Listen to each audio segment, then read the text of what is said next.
TUC and NSC don dey threa ten say dem wan go strike for states wey never gree implement the 70,000 naira minimum wage. Dem say some states dey negligent, dem no dey wan implement the 70,000 naira minimum wage wey federal government approve despite the current economic crisis wey dey rock the nation. The president of the Nigeria Labour Congress, Joe Ajaero, is encouraging all members to ensure that a comprehensive implementation of the new minimum wage does not enter into the new year. Ajaero also calls on the union to work together to create a more inclusive, fair and equitable Nigeria that leaves no one behind. 24 national minimum wage exercise is part of the dictates of the new social contract, which seeks for fair income for all. Having witnessed most of its challenges before, during and after negotiation, we urge you all to ensure that it is appropriate and complete implementation does not enter into the new year. You are urged to put your hands on deck to ensure the effective implementation of this. As we embark on this journey of learning and engagement at Hamatan School, let us recognize that the strength of our collective resolve is the foundation upon which we can build a better world of work and a just society. The new social contract we aspire to is not just a vision, it is a call to action, demanding an unwavering commitment, collaboration, and courage. I challenge each of us to be fully immerse ourselves in the discussions, exchange of ideas with open minds, and embrace this opportunity to sharpen our strategies. Let us leave this program not just as informed participants, but as empowered agents of change, ready to confront the challenges ahead with boldness and determination. Together, we can create a future that reflects our shared values and aspirations. Let us seize this moment to rise stronger, active, decisively, and work relentlessly for the advancement of Nigerian workers and the progress of our nation.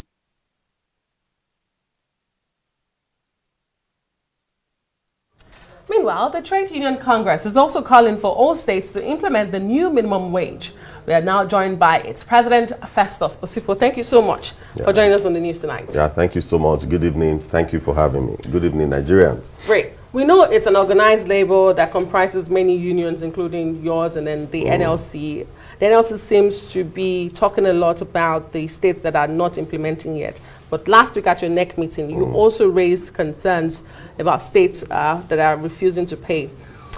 This is law. It is established that it is law. Correct. It was bargained by all parties involved. Correct. In your experience, why do you think it's difficult for government or whoever, perhaps the private sector, to meet up with the demands in which they were part of the negotiation? Why does this recur? Yes, if you could recall, after the minimum wage was passed, if you remember, just as you said, it was a committee that constitutes of, we had the government, we have the private sector, and we have the organized labor. And in those conversations, they were truly involved. So after the 70,000 naira was passed into law, immediately the bill was assented to by the president. So it was expected that each state will go back, meet with the negotiating team comprising of some will constitute both NLC, TUC, while some will be the joint negotiating council together. And in that conversation, they ought to now agree on what they could do. You've heard that a lot of these states, they are doing a little more than what was signed into law, expectedly. But the greatest challenge that we have is actually the consequential adjustment, because a lot of these states, they are not doing the consequential adjustment properly.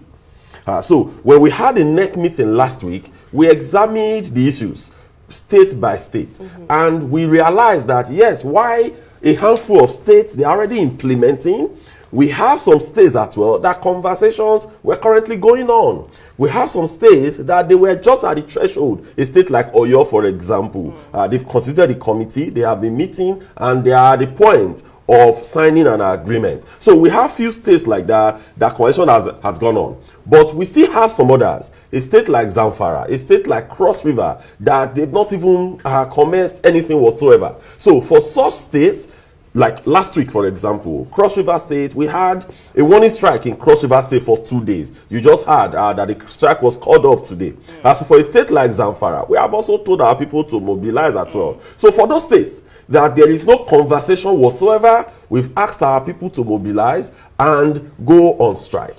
But for the states that conversations are up to 90, 100, between 80 and 90%, we have asked them to quickly tidy up all loose ends so that they will start implementing the new minimum wage. Let me give you an example. In Akwa Ibom, for example, so they came, they brought a table.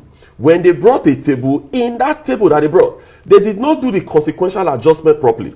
So the TUC chairman in the state, he reached out to us. We had some conversations. So they now sat down. They have actually set up a technical committee where they have drawn up the proper template and sent to the governor for approval.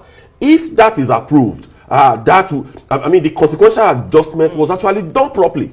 I will give you an instance. We've had states in the past that we announced that they are doing new minimum wage, 70,000, 60,000. But what they do is that because they know that there is really nobody on grade level 1, step 1.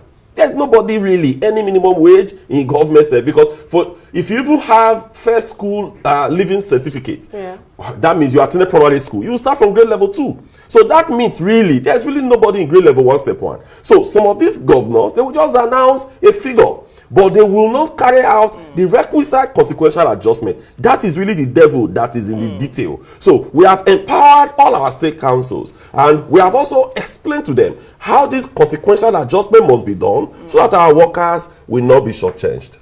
Definitely. And just explain to Nigerians what this consequential adjustment entails, and also for states that are not even having these conversations started, and some of their reasons are maybe lack of resources. Do you think maybe it's just that payment for workers is not on their top priority? Yes. Okay. So first, the consequential adjustment. When we did from 30,000 naira minimum wage to 70,000 naira, when you calculate it, you are going to realize that the percentage is about 133%. So what that means is that normally that 133% should be applied probably to people from grade level 2 to somewhere around grade level 7 or 8. You apply the 133%. Then as you now progress, you can be reducing the percentage gradually. So what that means is that a graduate before now, who used to earn, let's say, 120,000 on grade level 8, maybe step 2, that person that was earning 120,000, if you apply the proper consequential adjustment, the earning of that person is going to be more than 200,000 naira. But what some states are doing, instead of applying that percentage, what they do is that they add a fixed sum. So what those states do, they will just come, they will tell you that, okay, they are going to add 20,000 naira across board, 30,000 naira across board. That is not how consequential adjustment is done. It is actually with that percentage, you now spread it out. So those are the lower run. You do you apply the percentage 100%. So as you progress, maybe to assistant director, deputy director, and directors, it becomes steeper. The percentage could now be reduced. But in some states, they just add a fee sum, and that is not how it's done. So we are empowering all our state councils, and we've actually took them through how these things could be done for them to be able to get it right and make our members in those respective states happy. Great. So it's a process. When the government or the country reaches a new national minimum wage, it goes beyond just that figure that was agreed to this consequential agreements, which is the next phase. But tell us, how widespread is this issue? How many states are we looking at? And I know that at the moment, you have even said here, you are considerate with states that are between 80 and 90% conversation. Yes, correct.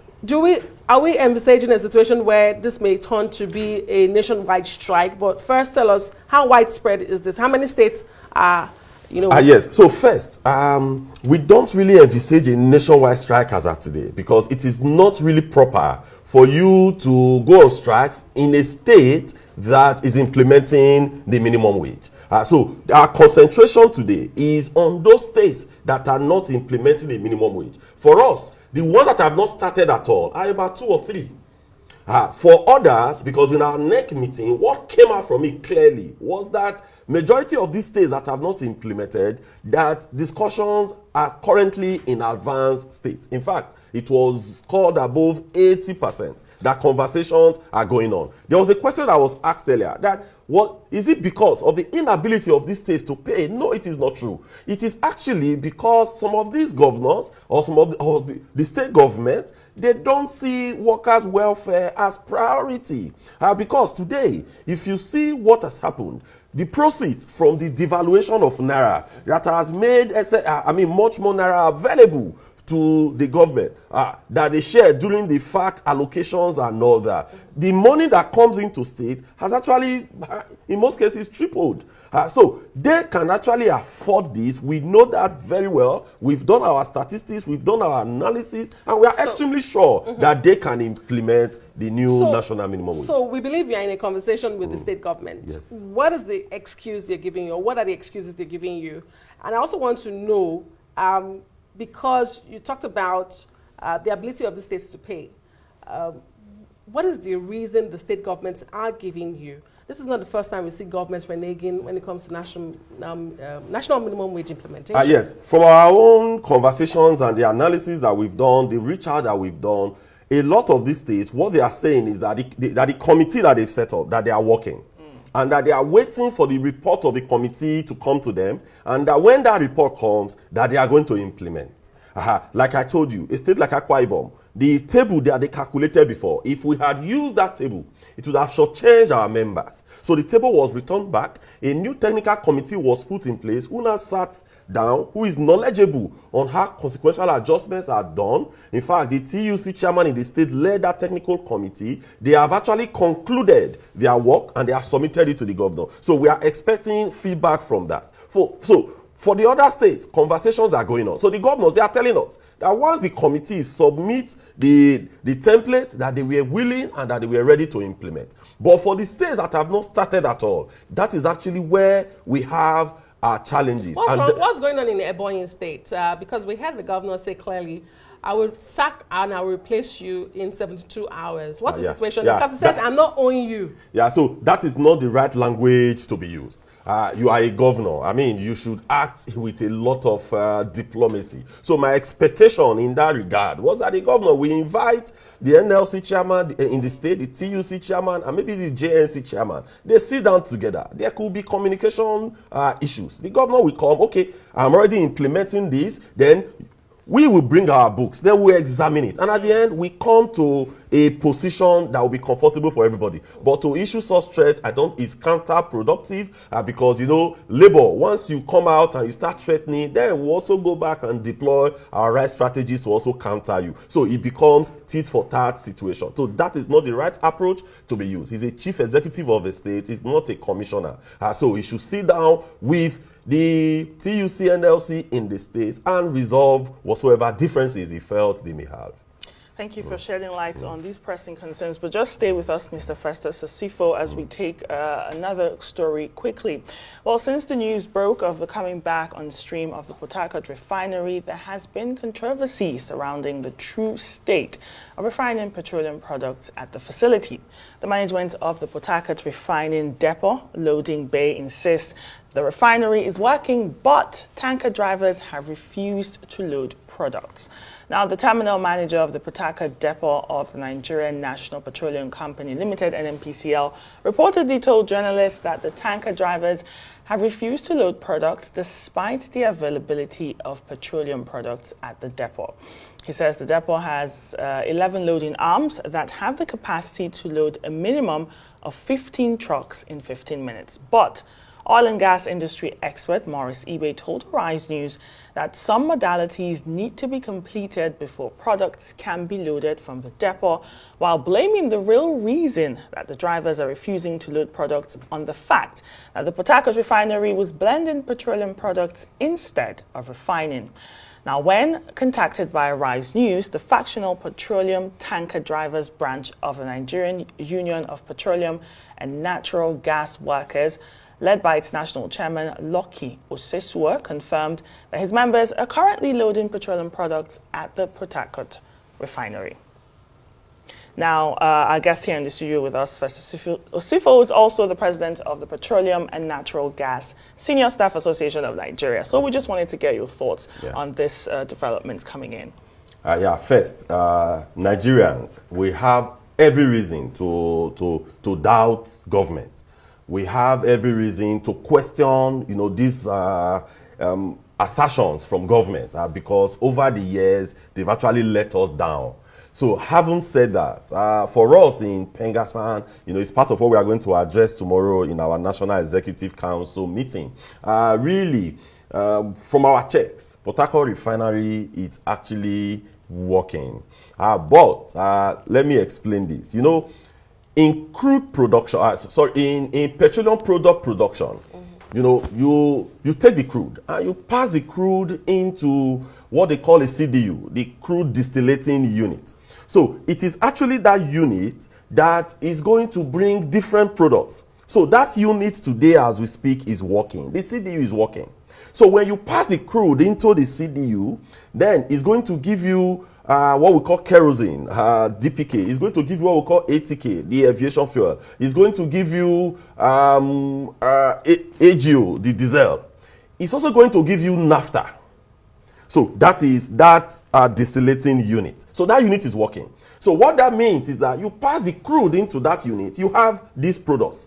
But the old Port Harcourt refinery was not designed to produce aviation fuel. So you are going to have these three principal products: the naphtha, the AGO, as well as the DPK.